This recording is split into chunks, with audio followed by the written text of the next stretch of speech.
Okay. So No. listen. No. Listen. Okay. Arizona father Christopher Schultes is accused of playing video games, drinking beer, and even watching porn while his 2-year-old daughter dies slowly in a hot car that hit temperature 109 degrees. Just to let you know, I don't want to feel like we're intruding, but we're gonna have to stand by with you for a while. All right. Is there a reason why? So any death we have to treat like a crime scene. I know this is extremely difficult for you. This is a normal process that we have to follow through with. I don't want you to be blindsided by anything, but that's what's going to be going on for right now, okay? So I'm being treated like a murderer? No. I just lost my... Not at all. I know that. And I know this isn't easy for you. That's why I'm trying to be straightforward and honest with you, okay?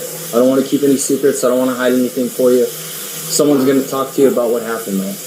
All right?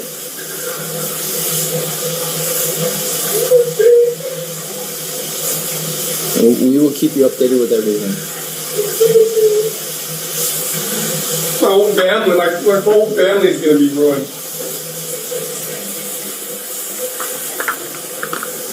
We'll be all right. So we can't let you do that right now. We have to stand by with you. Okay? As soon as you can, we will let you know. You can stay in the room if you want, but I'm going to talk. I know this isn't easy for you, but the quicker we get this done and finished up, the sooner you can be with your wife. All right? I'm trying to rinse off so I can go to the hospital to be with my wife. We're not going to shower or anything right now. You need to stand by with us. I don't understand why. Okay? Anything.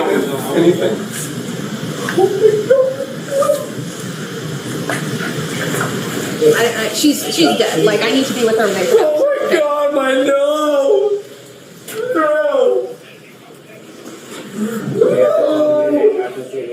Police say he left his daughter and totally forgot about her in the car, and his partner confirms that this is not his first time leaving the 2-year-old in the car. Investigators reveal that on July 9, 2024, Christopher Schultes and his 2-year-old daughter returned from running an errand, and when they got home she was sleeping and he did not want to wake her up, so he left her in the car.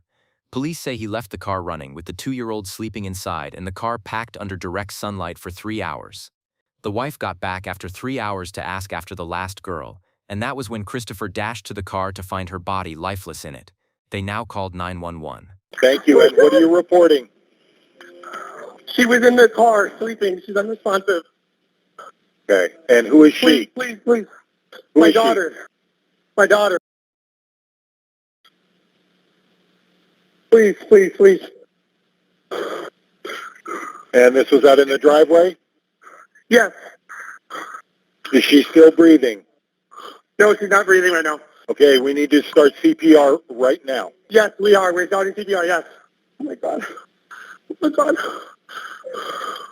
Okay, is she breathing yet? How long has it been? Half hour. It was, but it turned off. I've been checking. My God. Okay, is she breathing yet? Is she breathing? No. Police investigation reveals that this has been happening through messages between Christopher and his wife. Here are some of the conversations recovered from the wife. You can see from the above conversation that this has been happening up until the death of the 2-year-old. They got home about 2:45 or so, and then we've just been hanging out at home. She was sleeping in the car, and I had the car on, but it has a sensor where every 30 minutes or so it'll turn off if you haven't moved. I swore she was in the house playing with her sisters like she always does. Just been right now, haven't been doing anything else really around the house. And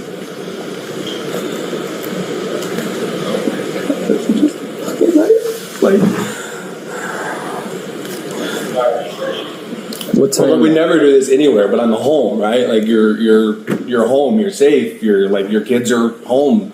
Christopher was arrested and charged with first-degree murder of his daughter, and he pleaded not guilty.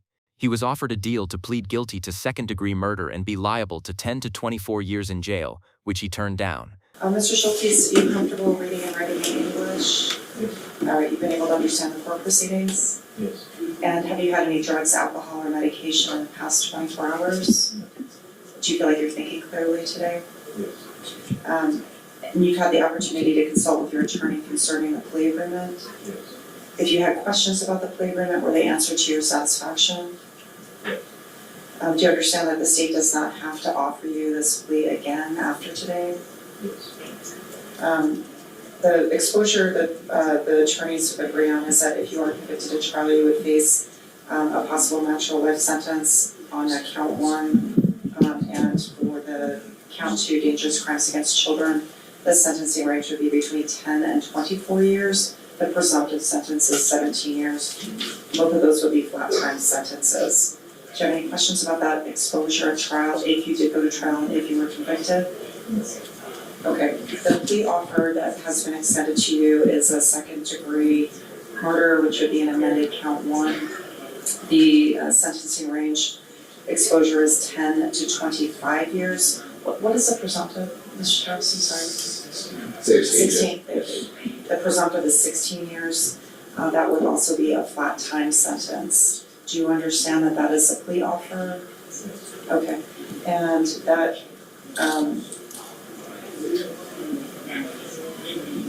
there's a maximum statutory fine of $150,000. There can be up to 83% surcharge as well. There is also a requirement that the court order community supervision upon a completion of a prison sentence. Are there any other operative terms that the court's overlooked? No, Your Honor. Mr. Adair? I don't believe so, Your Honor. Okay. Mr. Schultes, are you being threatened in any way to reject the plea agreement? Has anybody promised you anything outside of this courtroom or the plea agreement to compel you or help force you to reject the plea agreement? Or this is your decision? Okay.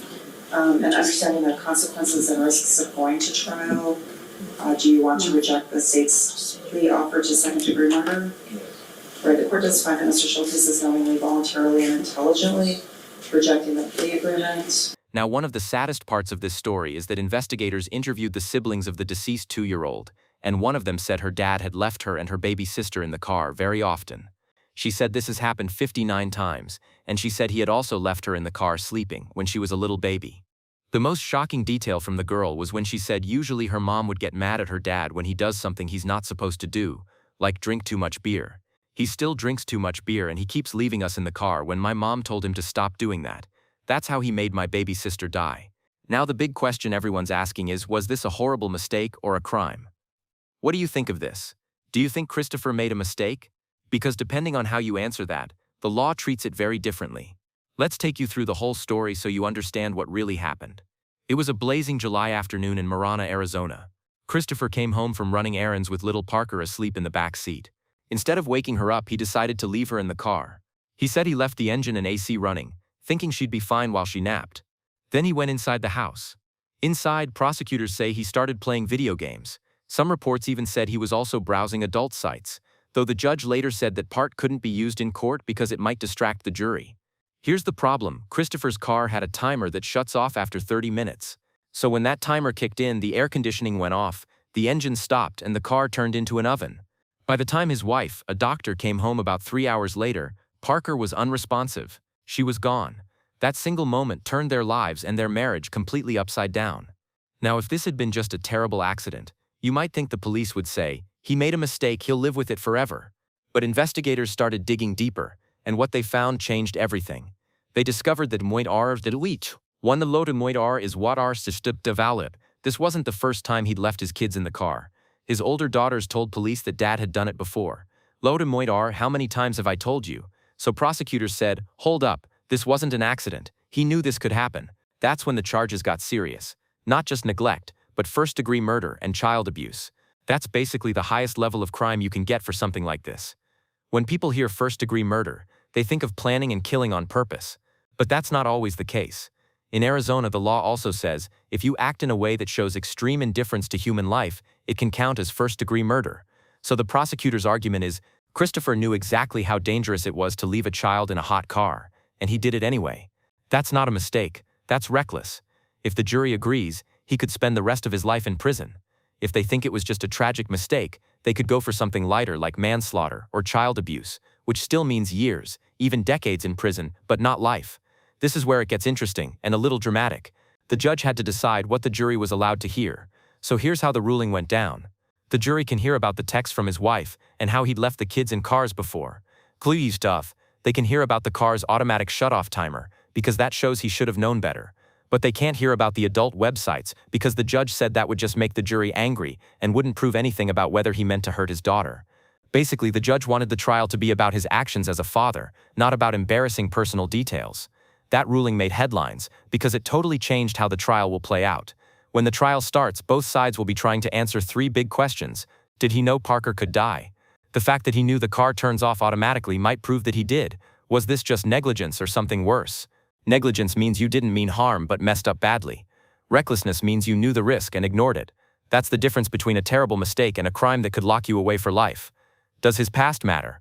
The jury will hear about his history, but they'll have to decide whether that makes him a criminal or just someone who made the same bad decision too many times.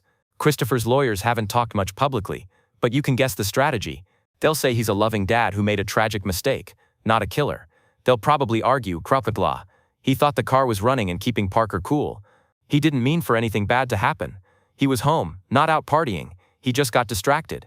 They'll ask the jury to see it as a moment of human error, not a crime deserving life in prison. This isn't just about one family. It's become a wake-up call for parents everywhere, and for lawmakers too. Every summer, dozens of kids in the US die from being left in hot cars.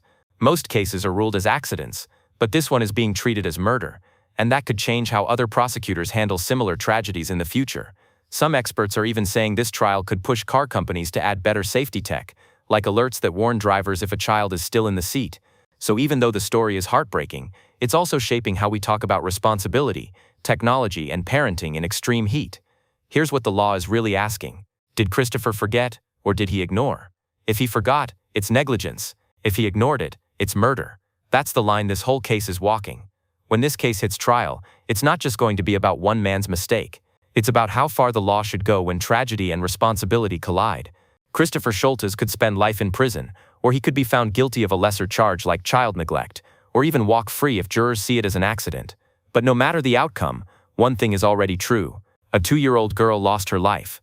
And everyone who's heard this story is now painfully aware of how a few hours, a few choices can destroy everything.